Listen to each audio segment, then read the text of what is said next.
การทำความดีการสร้างประโยชน์ต่อโลกคำว่าโลกทั้งคนและสัตว์นั่นแหละต้องมีความอดทนต้องมีความเพียรพยายามที่สำคัญคือต้องมีใจที่บริสุทธิ์คำว่าบริสุทธิ์นี่คือบ่หวังสิ่งใดตอบแทนแม้นคนที่กล่าวตูใส่ลายกล่าวหาว่าต่างๆแล้วก็ทำทุบตีทำลายก็ต้องทนเหตุเด้แต่เฮาบ่ทนเหตุเฮาก็บ่อาจสามารถที่ถึงคำว่าบริสุทธิ์ใจของเจ้าของได้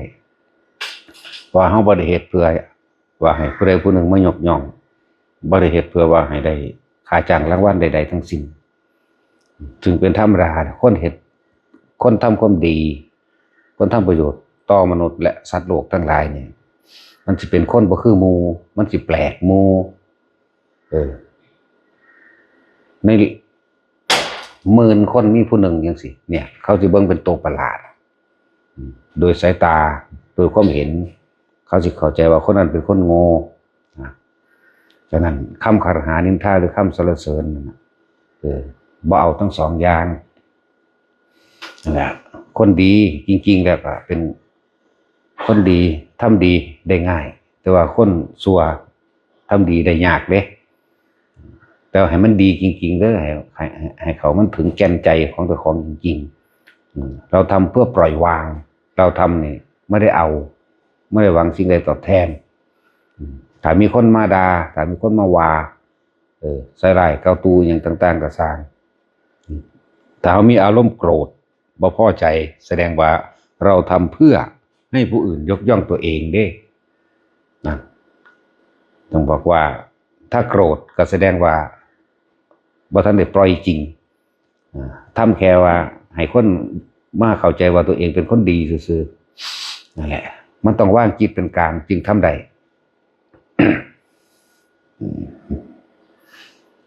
ต้องบอกว่ามันบ่แม่นธรรมดาต้องมีความอดทนต้องมีความเพียรพยายามที่จะกระทำพร้อมเพราะว่าถ้าเฮาเฮ็ดไปแล้วเนี่ย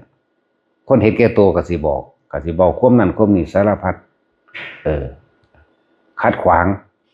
บ่ธรรมดาเด้การทำบุญดีมีคนขัดขวางพร้อม อย่าเข้าใจว่าคนทั้งโลกคนทั้งเบิดที่เห็นที่เข้าใจว่าในสิ่งที่เฮาทำเด้เพราะว่ามันบ่เป็นประโยชน์ของเขาถ้าเป็นประโยชน์ส่วนตัวของเขาเฮาซอยเขาเนี่ย10 ครั้ง20 ครั้งเขาก็ว่าเฮาดี10 20ถ้าไม่ช่วยแม้เพียงครั้งเดียวความดีนั้นลบเลือนถิ่มทั้งเบิดกลายเป็นเลวเลยนั่นแหละคนโลกเป็นจังซั่นแต่ว่าเฮามันคนเหนือโลกรู้จักว่าล่ะคือบ่เอาอารมณ์โลกเข้ามาปนเลยสรรเสริญยกย่องสรรเสริญก็เป็นเรื่องอารมณ์ของคนที่เวียนว่ายแต่เกิดด่าบ่พอใจก็เป็นอารมณ์ของคนที่กลับมาเกิดอันเฮาต้องว่างจิตไว้ให้มันเหนือบ่นำเรื่องต่างๆมาคิดมานึกว่าเขาสิว่าดีคือมันบ่หวั่นไหวต่ออุปสรรคนั่นแหละจึงว่าถ้าคำว่าว่างจิตเป็นกลางก็คือเฮาบ่คาดคะเนว่าสิให้มันได้หยังและเป็นหยังไม่ให้ได้อะไรไม่เป็นอะไรพร้อมบ่คาดคะเนแม้กระทั่งบุคคลที่เฮาเฮ็ดไปเฮาบ่ไปตั้งหวังว่าคนนั้นคนนี้จะเป็นแบบนั้นแบบนี้เฮาบ่ตั้งหวังคือพร้อมที่จะเผชิญหน้ากับทุกอย่างในปัจจุบันและพร้อมที่เผชิญหน้าในปัจจุบันเด้เกิดหยังขึ้นก็ช่างเฮาบ่ได้คาดคะเนว่าจะเกิดหรือไม่เกิดหมายถึงคำคารหานินทาหรือการ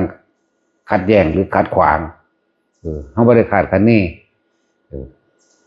จึงบอกว่าให้ทุกคนอยู่ในปัจจุบันขณะตรงหน้า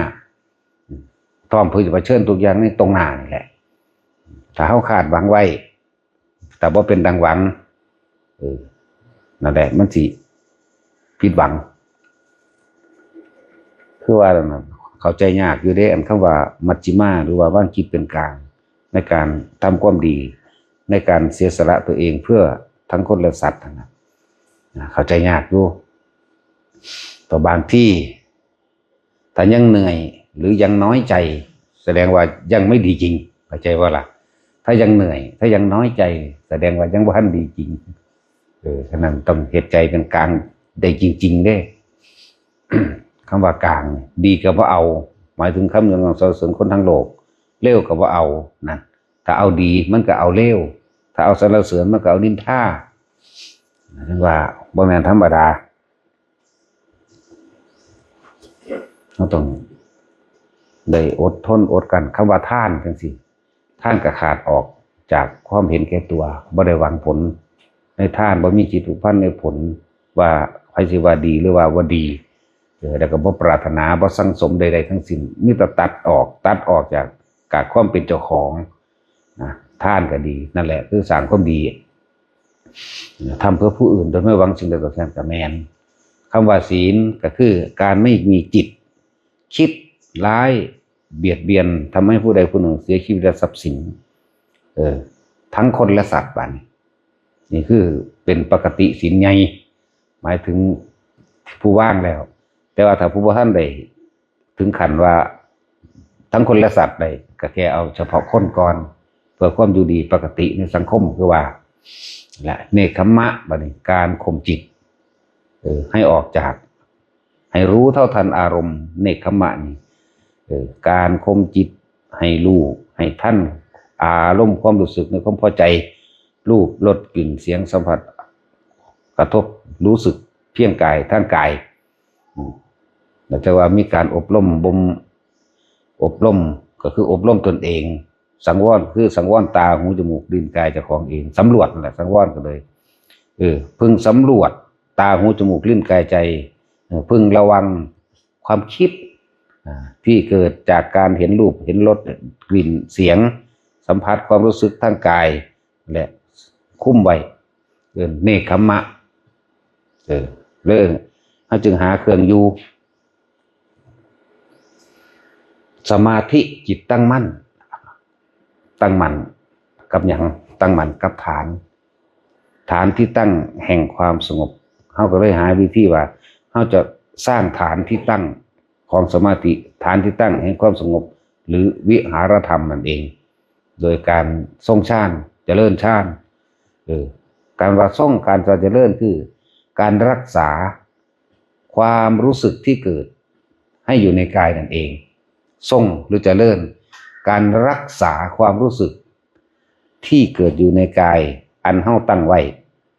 เป็นมุ่งเฮาตั้งไว้ในจุดของมันคืออยู่ในอุณาโลมหรือกลางหน้าผากนี่เองถ้าเฮารักษาความรู้สึกที่นิ่มนวลปิติที่มันเกิดระหว่างกลางคิ้วกลางหน้าผากของเฮาได้แสดงว่าเฮาก็รักษาความคิดได้ความคิดคือบ่ไปคิดเดี๋ยวก็รักคนนั้นเดี๋ยวก็เกลียดคนนี้ในบุคคลในสัตว์สิ่งของดินฟ้าอากาศและเรื่องราวต่างๆสารพัดที่มันกระทบสัมผัสอย่างต่างๆถ้าเฮาบ่คิดบ่นึกให้มันเป็นแบบนั้นได้อย่างนี้ความรู้สึกมันบ่ออกจากกายความรู้สึกคำว่าความรู้สึกนี่หมายถึงสิ่งที่สองความรู้สึกเท่านั้นแหละของคนนะพอใจกับไม่พอใจนั่นแหละแต่คำว่าความรู้สึกอุเบกขานี่ต้องอยู่ในกายใดเท่านั้นจึงว่าหาฐานที่ตั้งแห่งจิตสำคัญนะที่เพิ่นว่าต้องสร้างกรรมฐานขึ้นมาอันหนึ่งหรือสร้างฐานที่ตั้งแห่งจิตขึ้นมาอันหนึ่งอย่างหนึ่งเป็นผู้มีความรู้สึกตั้งอยู่ในกายในจุดใดจุดหนึ่งเราจึงเอามาตั้งอยู่ตรงกลางระหว่างคิ้วเราเองเนี่ยแต่จิตคิดความรู้สึกออกไปตามคิดแล้วถ้าไม่คิดความรู้สึกก็อยู่ในระหว่างกลางหน้าผากแล้วมันจะมีอยู่แค่นี้ความคิดนั่นแหละสร้างอารมณ์ต่างๆสารพัดอันก็เกิดจากรูปรสกลิ่นเสียงสัมผัสนั่นแหละรูปรสกลิ่นเสียงสัมผัสสัญญาคักๆนะความรู้สึกเก่าๆสัญญาก็ดีความรู้สึกเก่าๆอารมณ์เก่าๆพอใจกับบ่พอใจนั่นอารมณ์เก่าๆอารมณ์ใหม่ๆนี่หายากคืออุเบกขานี่หายากส่วนมากเราเห็นคนเป็นตาสั่งทะเนาะโหลดเป็นตาหักทะเนาะโหลดมันที่ไปทั้งสี่เลยอันเฉยๆนี่ยากอยู่เด้ฉะนั้นเราต้องเอาความรู้สึกนี่แหละมาเป็นเครื่องยืนยันรับรองตัวเองว่าเป็นความรู้สึกที่กลางๆเป็นอุเบกขาเป็นความรู้สึกที่ไม่รักใครไม่เกลียดใครเป็นวิธีควบคุมความคิดให้มันมาอยู่ในโต เดี๋ยวมันก็เห็นเองดอกจิตคิดจิตเกิดถ้าจิตไม่คิดจิตไม่เกิดเพราะจิตเห็นจิตหรือสติกำกับจิตหรือคือความรู้สึกนี่แหละคือตัวรู้รู้อย่างรู้สึกตัวเพื่อที่จะรู้ให้ทันความคิดที่ส่งออกไปข้างนอกจากการเห็นบุคคลสัตว์สิ่งของจากการสัมผัสดินฟ้าอากาศทางกายของสัมผัสร้อนหนาวหิวนั่นแหละจะหาวิธีถ้าจิตเห็นจิตมันก็เป็นมรรคผลมันเกิดจากจิตเห็นจิตคือสิเพิ่นว่ามรรคมันก็นิโรธมันมีเท่านี้บ่ต้องไปอีหยังมากมายดอกฝึกไปเรื่อยๆฝึกไปเรื่อยๆบ่ต้องไปตั้งหวังให้รู้เมื่อความรู้สึกหายจากกายเมื่อไหร่วิธีเฮามันก็บอกกันได้แล้วลมหายใจปั๊บขึ้นปั๊บก็อยู่ไปเรื่อยนั่นแหละเอาพอ